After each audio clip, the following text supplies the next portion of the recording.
La vieille sorcière retourne les vêtements et les enfile sur le garçon, qui se transforme instantanément en un homme de 80 ans. C'est un véritable trésor. Le garçon élabore soudainement un plan audacieux. Il se métamorphose en vieil homme et se dirige vers le château du roi. Les gardes l'arrêtent, mais il explique qu'il est là pour couper les cheveux du roi. Après avoir entendu cela, les gardes l'emmènent rapidement voir le roi. Ce dernier, intrigué, remet un poignard au vieil homme et lui demande de lui couper les cheveux. Une fois la coupe terminée, le roi répète son vieux tour et demande au vieil homme d'aller chercher des pièces dans la boîte. Le vieil homme ouvre le couvercle et tire avec force, découvrant une telle quantité d'or, d'argent et de bijoux qu'il ne peut pas tout dépenser. En entendant cela, le roi se précipite immédiatement pour vérifier. Saisissant l'opportunité, le vieil homme pousse le roi dans la boîte, mais ce dernier attrape la barbe du vieil homme à un moment critique.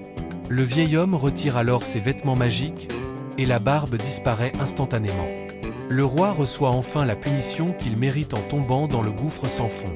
Les soldats à l'extérieur entendent du bruit et se précipitent pour vérifier, mais découvrent la pièce vide, avec seulement la boîte ouverte à l'intérieur.